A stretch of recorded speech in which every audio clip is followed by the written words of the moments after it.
Boxingego here. If you like this video, make sure you hit the like button and also subscribe to the channel and hit the bell icon on the top of your screen to get notified when the latest new content drops. What up, fight world? It's your boy Ego and I'm back with some more boxing. Make sure you smash the like button, also subscribe to the channel for the latest and greatest in boxing. If you want to become part of the gang notification gang, please hit the bell icon. Shout out to the super chats, all the channel donations. You guys have been holding it down. The Patreon family, we working. September 16th, it goes down. I just read an article from Yahoo Sports. Shout out to them. I have linked to it in the description. And Golovkin, hey, look guys, Golovkin's trainer, Abel Sanchez, had a lot to say about his fighter's upcoming opponent, Canelo Alvarez. And I'll read direct quotes again. If you want to read the full article in its entirety, click the link in the description box. Abel Sanchez says, and I quote, "Amir Khan was a lightweight and got knocked out by Bradis Prescott. And you're going to make it look like a huge deal that he hurt James Kirkland? Kirkland hadn't fought in 2 years and he gets hurt by everybody. Ishida knocked him out. Who has Canelo Alvarez knocked out that you could say, yeah, that was a great KO of a guy who is tough to KO? He's a slapper. He's a slapper who throws very good fast combinations. He's gonna have to do more than slap to keep Golovkin off him." Wow. Then he also talked about the Jacobs fight. Do you think if he would have come in and blown Jacobs out, that would have been having this fight September 16th? He's saying basically if the Golovkin Jacobs fight was super one-sided, then Canelo wouldn't have said yes. He said yes. He said, "I absolutely believe that." Oscar was talking about 2018. I don't think this fight would be on if Gennady had just gone in there and blown Danny Jacobs away.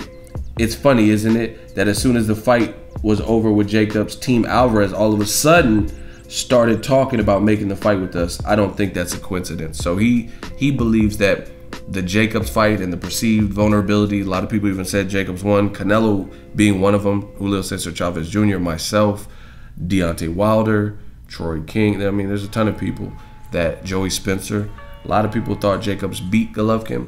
So he's saying that vulnerability or just the fact that Jacobs didn't get knocked out and pushed him the 12 rounds, now all of a sudden Canelo comes. So that's debatable. I want to know what you guys think. Do you think that's the reason that Canelo took the fight? It's actually, I give Abel credit because a lot of what he's saying is true. I mean, some things are debatable, but certain things you can't debate.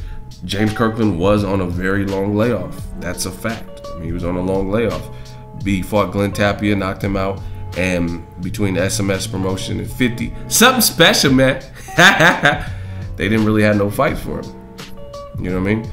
And he came back and he fought Alvarez, couldn't have Ann Wolf in his corner. He got knocked out as a result. And Ishida did knock him out, who's not even really a big puncher at 54. Golovkin knocked out Ishida. You know what I mean? But, so, there's truth to what Abel's saying. The only thing, the biggest thing that's debatable to me is is he a slapper? Does he slap with his punches? You know what I mean? Even we know in boxing, if you look spectacular and great, you don't always, like, put it this way, look at the welterweight division.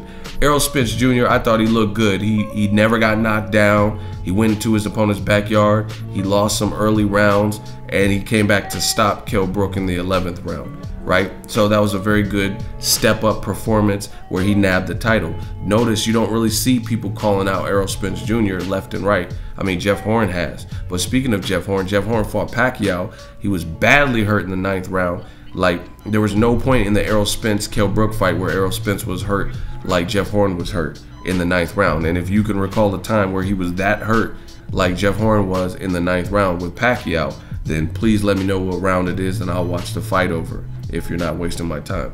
You know what I mean? So the point being, comparing those two welterweight fights, is Jeff Horn, even though he won, there was some vulnerability there. We seen vulnerability. We seen him hurt badly. You know what I mean? Where he looked like he was on his way out. Like his legs looked bad and all that.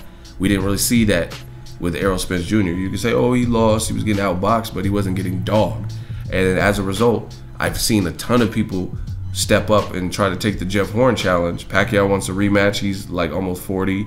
Errol Spence said he was food. I've seen Danny Garcia call him out and several other people call him out. but I don't really see that eagerness to fight Errol Spence. So we know that. We know the game. And when people look vulnerable or don't have their best performance, but they have a name or belt or whatever, then you see that. So it's possible, because I thought Jacobs did exploit certain things with Triple G. And at the time, Golden Boy kept saying that the fight has to marinate and it'll happen in the fall, maybe later, and all that. So, I mean, Abel has a point. The biggest thing that I think is debatable is, does Canelo slap? I think Canelo has certified power. I don't think he's just like out here pity-patting. I think Joe Calzaghe kind of slapped with his punches. But that's just my opinion. So I want to know what you guys think. We're going to find out on September 16th, so it's not too much to talk about, but leave your thoughts in the comment section. Does Canelo Alvarez have certified power? I mean, Abel did bring up a good point, like in the sense of who is he knocked out. He didn't knock out Lada. He didn't knock out Cotto. He didn't knock out Floyd, little Floyd.